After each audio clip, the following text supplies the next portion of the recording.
Assalamu alaikum. Hello. Welcome back, everybody, to OG Reflections, my YouTube channel. If this is your first time, then let me introduce myself. I am an English teacher, a writer, and a content creator. And I had YouTube a few years ago, but I started again. I started it again a couple of months ago. So please check out all the content. You'll find a lot of inspirational content and reactions and books and stuff like that. I like to share my ideas online. And today I also have another idea. Um, I don't know. For example, first of all, if I can ask you,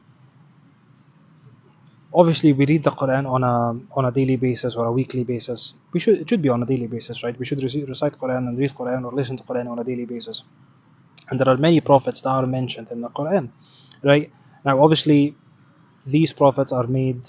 These prophets are role models, right? And their stories are made for us, these stories are in the Quran for us to relate to, for us to ponder, for us to learn from, right? For us to mimic in our life. Now, obviously, all the prophets, mashallah akbar, لا نفرق بين أحد من رسله, we don't differentiate between any one of them.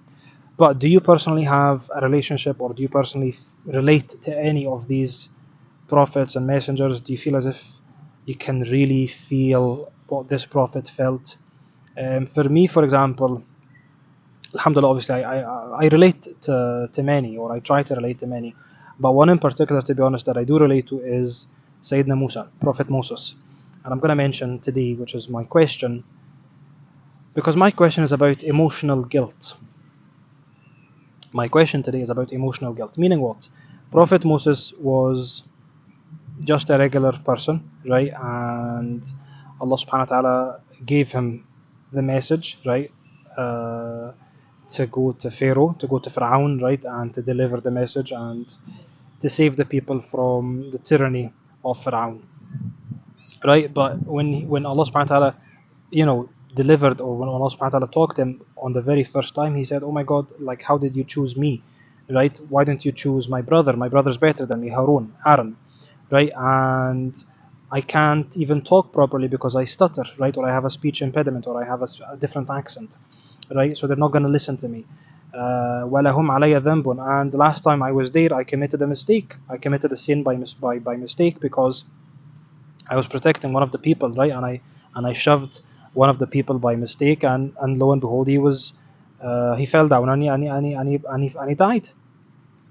So in other words, he feels like any normal person that may have some sort of speech impediment, or any person that may have mistakes, or any person that doubts himself, right? Because at the very beginning he was afraid, okay, and when he went to Pharaoh at the very beginning, right, and there was like a duel, right?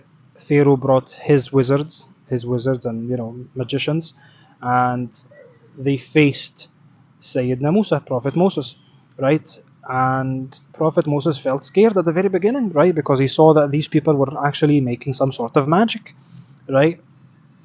So he's a normal person. He was a normal person at the beginning, right? A normal person with emotions, a normal person. And it was narrated, of course, that he was quite a strong person, quite a strong fella, and at the same time a little bit angrier. Okay, a little bit angrier than other prophets, for example. Or no, when I don't mean angry in a negative sense, but he was more intense, because not only did he help the Israelites, right, but after he helped them, they committed shirk, right? Because as soon as they were able to pass the Red Sea, lo and behold, he goes to the mountain for 40 days and 40 nights or whatever, and he comes back and he finds that they're worshipping the calf, al-ijl, right? They were worshipping the calf. And this is after Prophet Moses had helped them and saved them, and they had seen with their own eyes all the signs, and they had been saved by Moses and God, of course, from Pharaoh, and they still worshipped a calf. Now, if I were Prophet Moses, I'd be extremely angry, basically. And so he was very angry, right? He was very angry because he was like, what? Oh my God, I can't believe you just did what you did. Anyway, so I relate to Prophet Moses in this aspect, and I'm not going to say, of course, he's my favorite or whatever, but I personally relate to him, right? And as we said, these stories are mentioned for us to ponder on, to relate to, okay? Because normal people, okay, may face similar situations. Now, my thought for today, as well as my question, is regarding emotional guilt, because just so happens Allah subhanahu wa ta'ala, alhamdu rabbil alameen, has given me a sheer amount of knowledge and experience, and people come to me, for example, for advice. That's the thing. I really dislike giving advice. Okay, direct or face to face or whatever. That's the thing. Like, you shouldn't give advice anyway. I don't know. I'm gonna explain. For example, me, well, how can I explain this? Normal people, for example, need to be close to the person. Okay, close to the person that you're trying to help, so that they can actually listen, so that they can follow, so that they can, copy, so that they can learn from their mistakes and take the advice. I try to do the opposite.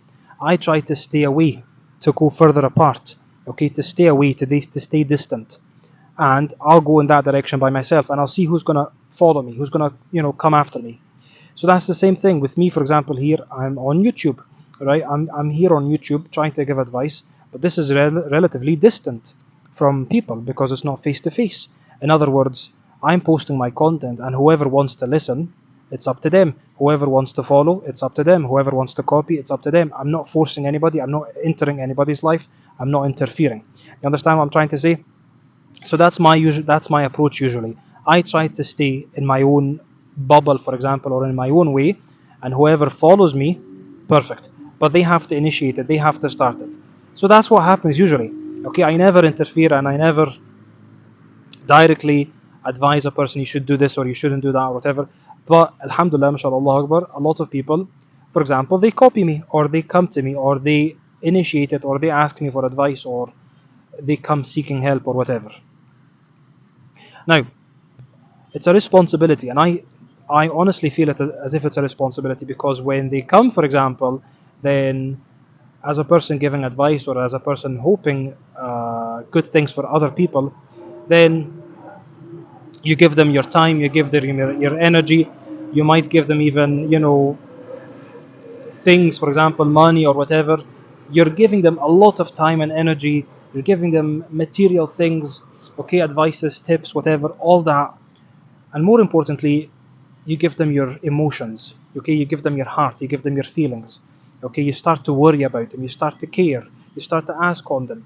Okay, and that's when they sort of have the ball in their court, as they say, right? Because you actually, now they've got you hooked, right? So that's why you start asking, how's everything? Did you manage to do this? Did you manage to do that?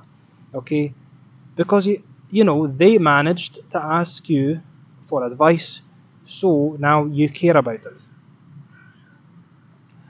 And I guess this is part of life, that even though we are not prophets, we are not messengers, and we don't have the endurance that they had, we don't have the patience that they had, we don't have the responsibilities, of course, that they had.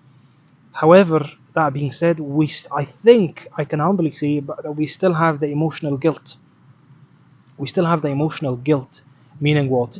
Meaning we feel upset when they don't listen to us. We feel upset when they don't listen, when they take my advice, for example, and then I feel as if they're laughing behind my back, because they did the total opposite, for example, of what they had asked me, because they came to me, for example, in a moment of weakness, their weakness, right? And then they pour out their hearts, and they asked me for advice, and blah blah blah blah blah blah blah blah blah. So I was like, okay, yeah, I'm gonna start to care for you, and I'm gonna try and help. But then the next day, for example, I see this person doesn't even really care, doesn't care about himself or herself, right? And it really pains me, it really hurts me, it really hurts me, because I never initiated it, right? As I said, I never initiated it. They're the ones who came and asked me for help. And even though Allah subhanahu wa ta'ala said, Lasta alayhim bimusaytir, right? In reality, you can't manipulate anybody, you can't control anybody. Okay, I accept that and I agree with that. But at the same time, I feel upset, because now I feel guilty. I feel the emotional guilt. And dare I say, also sometimes I feel anger, just like Prophet Moses. Okay, so you may feel the guilt that the prophets felt, and you may feel the anger that they felt also, because I don't know, you just feel cheated. I tried to help this person, I tried to give him advice, and I tried to do this, and I tried to do that, and I went out of my way, right? And I sacrificed, and I compromised, and still they don't really care. And it's not that they don't care about me, they don't care about themselves, right? And that hurts me, because like Prophet Ibrahim also, Prophet Abraham, when he was talking to his father, when he was preaching to his father, he said, يا أبتي إني قد جاءني من العلم ما لم يأتك فاتبعني أهدك صراطا سويا. Oh Father, I have been given knowledge that wasn't given to you. So please follow me, so that I may guide you on the correct path. Okay.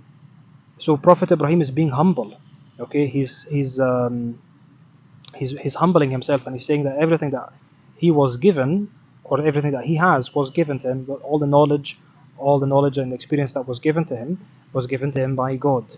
So please listen to me, because I know better, I know more. I don't know, it hurts. It hurts me a lot, to be honest, because I don't know, for example, regarding prayer. Okay, I sadly know a lot of people that don't pray. And as I said, like I never force anybody. I never, and I believe 100% never, you should never force anybody to doing something. As I said, I take my own path, I took my own way, that's my bubble, right? And I try to advise people from far, right? And whoever is interested, they by themselves are going to come to me. And that's usually what happens, okay? Or they would imitate me by themselves, or they would ask, or they would be intrigued, okay? But lo and behold, sometimes, you just want to grab them and say, please, you need to pray. This is your hereafter. And again, me praying doesn't mean that I'm better. For example, it's all by the grace of God, all by alhamdulillah, all by the grace of God. But at the same time, for example, I have more knowledge given to me by God that there is a punishment for not praying. You understand? They may not know or they may not have this knowledge. So that's why they don't feel guilty. Whereas I feel guilty for them not praying, or for them not listening to me, or for them not doing the correct worship. I don't know. It's painful, it's hurtful, and I don't know. And sometimes, like, I can't sleep. Sometimes I get bad dreams. I get bad dreams simply because I care too much and I love this person so much, but this person doesn't listen. This person doesn't want to pray. This person doesn't really care about themselves. Okay, but I'm the one suffering. I'm the one feeling guilty. Do you understand? Oh, that's really hurtful. It's really painful. Anyway, so that's my reflection and thoughts for today, because this is how I relate to Sayyidina Musa, to Prophet Moses. And yes, that is my question. How do you deal? Have you ever been in a situation like that, where someone comes for advice and you care about them and you love them so much and you want to help them, but they really don't listen? Many times they don't listen. How do you deal with that situation? And yeah, do you feel guilty? Do you feel the emotional guilt? Do you sometimes feel angry because they're not listening and because they're wasting your time? How do you deal with that situation? Alhamdulillah. Anyway, that was my reflection for today. Thank you very much. Please like, share, and subscribe to my YouTube channel, and check out the other content in the description. And that's us for today. Thank you. Good.